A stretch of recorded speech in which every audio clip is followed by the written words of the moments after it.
Now, we all know that the business world isn't exactly known for its unwavering commitment to honesty. I mean, have you ever read the terms and conditions on a website? It's basically a legally binding contract written in a language that would make a tax lawyer's head spin. But some companies, well, they didn't just break the rules, they rewrote them. Throughout history, some of the most infamous lies in business have shaped industries, destroyed reputations, and left behind lessons that resonate to this day. We're talking about audacious deceptions, elaborate cover-ups, and the kind of corporate greed that would make Gordon Gekko blush. So buckle up, buttercups, because today we're diving headfirst into the cesspool of corporate dishonesty. Let's unravel the stories of three of the greatest lies in business history and examine how these companies managed to pull it off and what we can learn from their actions. Enron. The very name conjures up images of corporate excess and spectacular downfall. Picture it, the late 1990s, the dot-com bubble is in full swing, and Enron, an energy giant, is riding high. They were the darlings of Wall Street, hailed as innovators, their stock price soaring higher than a Californian on a juice cleanse. But behind the gleaming facade of success lurked a truth darker than a barrel of their own crude oil. You see, Enron's executives, those masters of the universe, had a dirty little secret. Their profits were about as real as a $3 bill. They were using accounting loopholes that would make even the most morally flexible accountant wince. We're talking special purpose entities, mark-to-market accounting, and enough financial jargon to make your head spin faster than a turbine in a hurricane. These guys were cooking the books faster than a short-order cook at a Waffle House during a free Pancake Day rush. They were hiding billions of dollars in debt, making it seem like they were swimming in cash, while in reality, they were sinking faster than a lead balloon in a swimming pool. And the worst part, they were so damn convincing. They had everyone fooled. Investors, analysts, even their own employees. They were like financial magicians, pulling rabbits out of hats. Except the rabbits were imaginary profits and the hats were woven from deceit. But, as we all know, what goes up must come down. And Enron's descent was more dramatic than a skydiving instructor with a faulty parachute. In 2001, the whole charade came crashing down. The company filed for bankruptcy, leaving a trail of financial devastation in its wake. Billions of dollars in shareholder wealth, poof, gone. Thousands of jobs vanished, retirement accounts evaporated. It was a financial apocalypse of their own making. And the kicker? Their auditor, Arthur Andersen, one of the big five accounting firms at the time, was supposed to be the watchdog, the guardian of financial integrity. But instead of barking at the first sign of trouble, they rolled over and wagged their tails, happily looking the other way while Enron's executives threw their accounting principles out the window faster than a CEO fleeing a shareholder meeting after a particularly disastrous quarterly report. The Enron scandal sent shockwaves through the financial world. It was a wake-up call, a stark reminder that even the mightiest corporations can crumble under the weight of their own lies. It led to the creation of the Sarbanes-Oxley Act, a piece of legislation so dense and complex that it makes the Enron scandal itself look like a children's book. Now let's shift gears from the high-stakes world of finance to the open road, where Volkswagen, the beloved German automaker, was about to experience a different kind of crash. You see, Volkswagen, known for their reliable, if somewhat bland vehicles, had a dirty little secret lurking under the hood of their diesel cars. They were touting their diesel engines as clean diesel, marketing them as environmentally friendly alternatives to their gas-guzzling counterparts. It was a brilliant marketing ploy, appealing to eco-conscious consumers who wanted to save the planet one tank at a time. But there was just one tiny, itsy-bitsy problem. It was a lie, a big, fat, exhaust-spewing lie. Volkswagen, those crafty engineers, had installed something called defeat devices in millions of their diesel cars. These devices were like the automotive equivalent of a magician's sleight of hand, tricking emissions tests into thinking these cars were cleaner than a nun's conscience. During testing, the cars would behave like model citizens, their emissions well within legal limits. But out on the open road, they were like environmental delinquents, spewing out nitrogen oxide emissions up to 40 times higher than allowed. It was like They thought the laws of physics took a break once the cars left the testing facility, and for years they got away with it. They sold millions of these clean diesel cars, raking in profits while pumping out harmful pollutants into the air we breathe. They were laughing all the way to the bank, their executives probably high-fiving each other over their ingenious deception. But as with all good things, and by good things I mean massive corporate scandals, the jig was eventually up.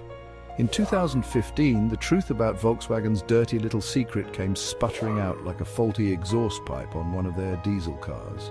The world was shocked, appalled, and maybe even a little impressed by the audacity of it all. Governments were furious, environmental groups were outraged, and customers, well, they were probably just wondering how much their clean diesel car was actually worth now. The fallout was swift and brutal. Volkswagen faced billions of dollars in fines, recalls, and lawsuits.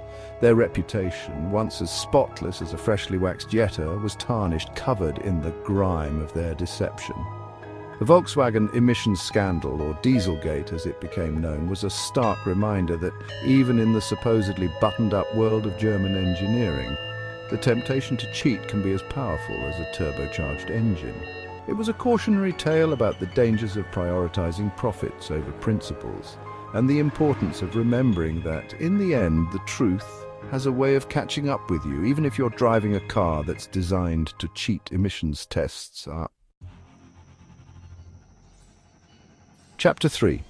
Now let's journey to the sun-drenched land of Silicon Valley, where dreams are made of lines of code and venture capital flows like water. It's here we find the story of Theranos, a company that promised to revolutionize the healthcare industry with a technology so revolutionary, so groundbreaking, that it seemed almost too good to be true.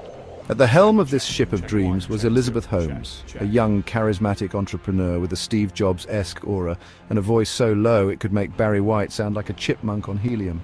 Holmes, a Stanford dropout with a penchant for black turtlenecks, was the darling of the tech world, gracing magazine covers and captivating audiences with her vision of a future where blood tests were as simple as ordering a ride on your phone. Theranos, she claimed, had developed a revolutionary device that could perform hundreds of blood tests using just a single drop of blood. No more needles, no more vials of blood, just a tiny prick and you were good to go. It was like something out of Star Trek, only instead of beaming you up, they were analyzing your blood with technology that seemed straight out of science fiction. Investors, dazzled by Holmes' charisma and the promise of disrupting a multi-billion-dollar industry, threw money at Theranos like it was going out of style. The company's valuation soared, reaching a peak of $9 billion, making Holmes, on paper at least, one of the youngest self-made female billionaires in the world. But there was a problem, a rather large vein-shaped problem. The technology didn't actually work. It was like trying to build a time machine out of a microwave and a couple of old toasters. The science wasn't there, the results were unreliable, and the whole thing was held together by smoke, mirrors, and Holmes's unwavering belief in her own hype. Inside Theranos, a culture of secrecy and fear prevailed. Employees were silenced, whistleblowers were threatened, and anyone who dared to question the validity of the technology was quickly shown the door. It was like a cult of personality, with Holmes as the charismatic leader, demanding unwavering loyalty and suppressing any dissent. But you can't keep a bad blood test down forever. In 2015, the Wall Street Journal, that bastion of journalistic integrity, had published a series of exposés blowing the lid off the Theranos deception. The articles, written by John Carreiro, a dogged investigative reporter with a nose for a good story and a healthy skepticism of Silicon Valley hype, revealed the truth about Theranos. It was all a sham. The company's technology was a fraud, its claims were bogus, and its charismatic leader, Elizabeth Holmes, was revealed to be a master manipulator who had built an empire on a foundation of lies. The fallout was swift and merciless. Theranos collapsed faster than a souffle in a windstorm, its valuation plummeting to zero. Holmes, once hailed as a visionary, was charged with multiple counts of fraud, facing the very real possibility of spending more time in prison than her blood tests took to produce accurate results. The Theranos scandal was a stark reminder that even in the world of Silicon Valley, where innovation is prized above all else, the line between ambition and delusion can be razor thin. It was a cautionary tale about the dangers of believing in hype over substance, of the seductive power of a good story, and of the importance of remembering that In the end, even the most elaborate lies will eventually be exposed, leaving nothing but a trail of broken promises and shattered dreams. So, there you have it. 3 stories of corporate greed, deception, and the relentless pursuit of success, no matter the cost. These stories remind us that the pursuit of success at any cost often leads to disaster. These companies flew too close to the sun, their wings melted by their own hubris, and they came crashing down to earth, leaving behind a trail of financial ruin, environmental damage, and shattered trust. Whether you're an entrepreneur, investor, or consumer, it's essential to scrutinize claims, value ethical practices, and demand accountability. Don't be blinded by charisma, seduced by hype, or intimidated by authority. Ask questions, demand evidence, and trust your gut. If something seems too good to be true, it probably is.